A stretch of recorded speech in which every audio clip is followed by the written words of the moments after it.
2015 წლის 1 ოქტომბერს საქართველოს საპატრიარქოს წმინდა კეთილმსახური მეფე თამარის სახელობის სკოლა-პანსიონში საზეიმოდ დაიწყო ახალი სასწავლო წელი პროფესიულ საგანმანათლებლო პროგრამების განხორციელებაზე.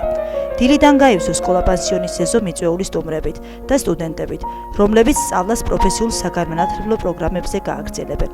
ახლად ჩარიცხულ სტუდენტებს მიესალმა და ახალი სასწავლო წლის დაწყება მიულოცა სკოლა-პანსიონის დირექტორმა დეკანოზმა მირიან სამხარაძემ, რომელმაც ისაუბრა სკოლა-პანსიონის პროფესიული სწავლების მნიშვნელობაზე, მიღწეულ წარმატებებზე და მომავლის პერსპექტივებზე. სიტყვით გამოვიდნენ და სტუდენტებს მიესალმნენ სკოლა-პანსიონის პროფესიული სწავლების მენეჯერი კახაბერ ვარდუკაძე და საზოგადოებასთან ურთიერთობის სამსახურის უფროსი ნანა ანთაძე. საქართველოს საპატრიარქოს წმინდა კეთილმსახური მეფე თამარის სახელობის სკოლა-პანსიონის პროფესიული საგანმანათლებლო პროგრამების საზეიმო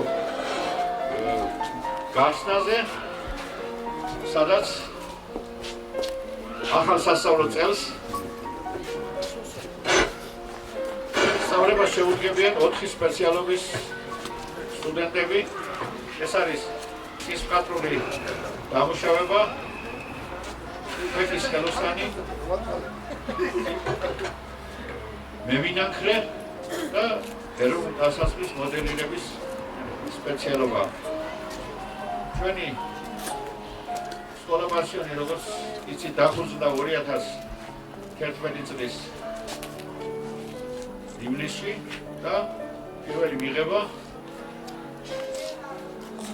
უბრალოდ 2009 წელს დახურდა სასწავლებელი, მაგრამ პროფესიული მასწავლება ავტორიზაციის გავლის შემდეგ დაიწყო ფუნქციონირება და დღემდე ჩვენ დაახლოებით 200-მდე სტუდენტი გამოვუშვით. და ისინი დღეს წარმატებით საქმიანობენ საქართველოს სხვადასხვა ქალაქებში და ჩვენს დედაქალაქში თავიანთი სპეციალობით. ეს არის უკვე მეხუთე მიღება სტუდენტებისა.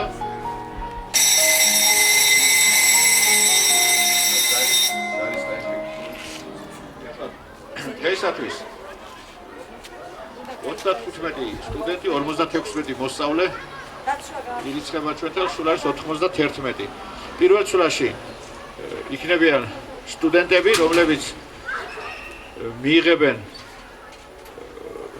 საერთაშორისოდ აღიარებულ დიპლომს, ხოლო მეორე ცვლაში მოსწავლეები წრეების სახით იმეცადინებენ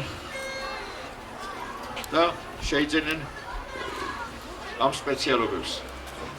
მე მინდა წარმოგიდგინოთ პროფესიული სწავლების მენეჯერი ბატონი კახაბერ ვარდუკაძე თავის პედაგოგებთან ერთად.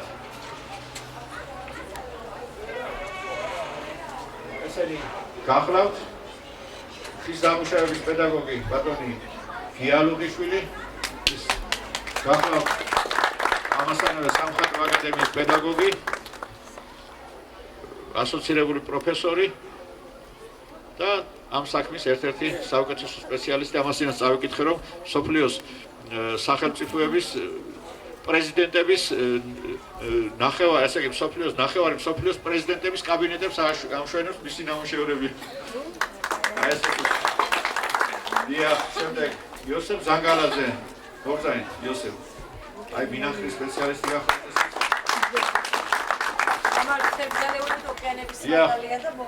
ხშირად იმყოფება საზღვარგარეთ, წელსაც იმყოფებოდა ამერიკაში და ხშირად ღებულობს საერთაშორისო გამოფენებში მონაწილეობას. და ესეც ერთ-ერთი ცნობილი მემინანქრე გახლავთ საქართველოში. რუსუდან არგევანიძე, იგი გახლავთ ცნობილი მემოდელე და თქვენი პედაგოგი ეროვნულ დასასრულის მოდელირებაში და ნახეთ მის ნამუშევრები არის აქ გამოფენილი და ბოლოს ცნობილი ფეხის სპეციალისტი ანა მაისურაძე და არტგენის ყველა გამოფენის მონაწილე. დედოფალი არტგენების ასე რომ ვთქვათ და ერთ-ერთი საუკეთესო ფეხის პედაგოგი საქართველოში. და ნახავთ თქვენ თვითონ დარწმუნებით რომ აი ვინც კი სწავლობს იქ ეს არის შვიდთვიანი პროგრამაა და დაინახავთ რომ წასვლა არ უნდა სტუდენტებს შედან უნდათ რომ ხშირად იყვნენ და უფრო მეტი ისწავლონ კიდევ ალბათონი ანასაგან ეს ოთხი პედაგოგი შემდეგ თქვენ საგნები იქნება თქვენთან ინგლისური რომელიც აუცილებელი არის სტუდენტებისათვის კვირაში 1 საათი უნდა რა დიახ 1 საათი პედაგოგი ნათია ხო ნათია არის ნათია ხო ნათია პაპინაშვილი იქნება თქვენი პედაგოგი ინგლისურის შემდეგ იქნება კომპიუტერის საფუძვლები პროფესორად ინფორმაციული ტექნოლოგიების 1 საათი იქნება რომ ესეც აუცილებელი არის ირაკლი კუბატაძე იქნება თქვენი პედაგოგი სად არის ირაკლი ქართული თქვენ დაგჭირდებათ ამასთანავე მარტწერა და ასეთი საკითხები ქალბატონი ანა ანთაძე იქნება თქვენი პედაგოგი და წელს დაემატება ერთი საგანი მეწარმეობის საფუძვლები და ჩვენთან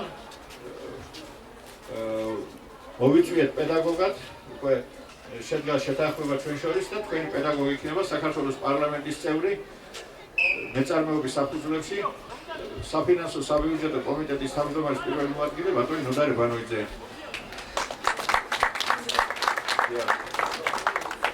შეიძლება ვერ მოვიდეს, მაგრამ ჩვენში ერთხელ მაინც ან ორჯერ ამ ლექციას აიგეთ. მეწარმეობის საფუძვლები ეს იმდენად აუცილებელია და მინდა გითხრათ რომ აი როცა თქვენ ინდმეწარმე გახდებით და თქვენ საქმიანობა შეუდგებით, იქ არის გარკვეული დეკლარაციები გასაგზავნი საგადასახადოში და იქ არის დოკუმენტაცია შესავსები და აი ეს ამ საფუძვლებში რომ გაერთოს ამისათვის იქნება აუცილებელი ყოველგვარი პირობა იქნება შექმნილი მაგრამ ერთი უნდა ვიცოდეთ რომ ჩვენთან ეს არის ეკლესიის ტერიტორია ეკლესიის დაქვემდებარებაში მყოფი სასწავლებელი და გარკვეული წესები არსებობს აქ შემოსვლისა ჩაცმულობისა და ეს აუცილებლად უნდა იქნეს გათვალისწინებული თამბაქოს მოწევა სასმელის შემოტანა ესეთი რაღაც ჩაცმულობა რასაკვირველია შესაბამისად როგორც ეკლესიას შევდივართ ისე უნდა მოხდეს აქაც ჩვენთანაც შემოსვლა და ეს უნდა გავითვალისწინოთ არის დაცული გარემო ეკოლოგიურად სუფთა გარემო ილოცავთ ჩარიცხვას და ისურვებ წარმატებებს და მინდა რომ თქვენი სწავლა ჩვენს სასწავლებელში დაყოფილი ყოფილიყოს და წარმატებების ფონდანი მართლა დაგლოცოთ ჩვენთანაც მართლა სიტყვას გადავცემთ პროფესიული სწავლების მენეჯერს ბატონ კახაბერ ვარდუკაძეს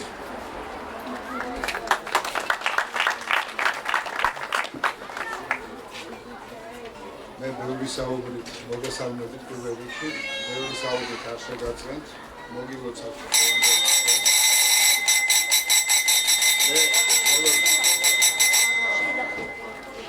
მე მხოლოდ გეტყვით ორი სიტყვით იმის შესახებ რომ ჩვენი მთავარი დანიშნულება აქ არის პირველ რიგში საღვთო და ძიური და ღვთისთვის სათნო ცხოვრება იმ პროფესიების და იმ უნარჩვევების მიღება რომელიც თქვენ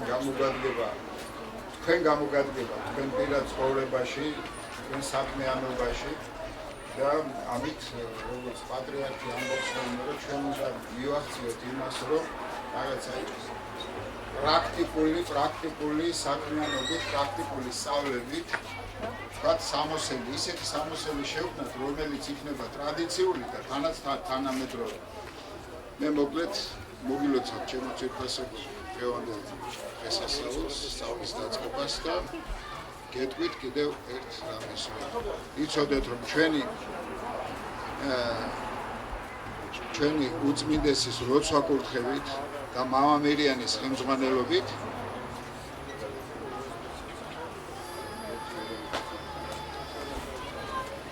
უკაცრავად ერთი პედაგოგი გამორჩა ყველა საინტერესო საგანი რაც არის ეს არის ხელოვნების ისტორია შეისწავლით პედაგოგი გახლავთ ხო ორზანებია. ქალბატონ იზოლდა მელიქიშვილი ეს გახლავთ ისტორიის ხელოვნებაცოდნეობის მეცნიერება და დოქტორი, პროფესორი იზოლდა მელიქიშვილი იქნება ჩვენი პედაგოგ ხელოვნების სისტემაში. მოკლედ ჩემო ძვირფასებო, ჩვენი ტკბილი პატრიარქის ლოცვა-კურთხევით და მაამირიანის ხელმძღვანელობით აქ ყველა პირობაა შექმნილი საიმისოდ, რომ თქვენ მიიღოთ ეს ცოდნა, განათლება. ფიქრობ ის გადასახადით რაღაც სიმბოლური და წარმატებებს გისურვებთ მოკლედ შემოგეთ. მინდა მოგესალმოთ საზოგადოებასთან ურთიერთობის მოგილოცოთ და მინდა ინფორმაციას გავაკეთოთ, მინდა მოგილოცოთ აქ სწავლა-განათლების სურვილი, ეს არ არის უბრალოდ სურვილი, არ არსებობს ადამიანი, რომელსაც არ დაშლილდებიან მის ცხოვრების მანძილზე რაიმე ხელობის კარგად კეთება. მით უმეტეს თუ ოჯახები გვაქვს და დამიჯერეთ, რომ ყველაზე მეტად რაც კი გამომადგა ჩემი ოჯახის არსებობის განმავლობაში ხო ცოტათი, ძალიან ცოტათი კინცხვენია თქვა კერმისადმი ჩემი სურვილი და პრაქტიკული პატარა ცოდნა. და ძალიან მინდა გთხოვოთ, რომ ჩვენი სკოლა-პანსიონი არის არაჩვეულებრივი სკოლა-პანსიონი მთელ მსოფლიოში, რომელიც გარკვეული სპეციფიკის მატარებელი. აქ ცხოვრობენ ბავშვები სხვადასხვა კუთხიდან, ქართველი ბავშვები სხვადასხვა ქვეყნიდან, აქ არიან ორი რელიგიის ბავშვები, მუსლიმანი და ქართველი ბავშვები, ქრისტიანი ბავშვები, რომლებიც ჩვენი ქვეყნის ქართველობის მატარებლები არიან და ჩვენი ქვეყნის სხვადასხვა კუთხეში ცხოვრობენ. ეს ბავშვები მოგვაქვს და ჩვენ მათ არაერთარ ქადაგებას არ ვუტარებთ. მათ ვანახებთ ჩვენი ცხოვრების წესს. ამიტომ მე გადავწყვიტე ასეთი განცხადება გავაკეთო. ჩვენი პროფესიული სასწავლებელი თავისი კრემამოსილებით, თავაზიანობით, კულტურით, ქცევით გამოირჩეოდა. მუდამ არის იქ ფუსფუსი და სანიმუშო ვითარება. ხშირად ჩადიან პირველი სმენის შემდეგ ჩვენი ბავშვები ჩადიან და იქ შექმნილ გარემოში სულიერ სიმშვილეს პოულობენ. ამაში დიდად ხელს უწყობს ჩვენი ინფრასტრუქტურა. მიუხედავად იმისა, რომ ბევრი რამე არის კიდე გასაკეთებელი, მაგრამ ის დადებითი ენერგია, რომელიც ეკლესიის არსებობით არის განპირობებული, რა თქმა უნდა, თქვენიც იგრძენით თქვენ შემოაწყოთ. ღმერთმა დაგლოცოთ, გაგაძლიეროთ და ისე კარგად შეგასწავლოთ, რომ თქვენ ცხოვრებაში რეალიზებული ხელოსანი ყოფილიყავთ.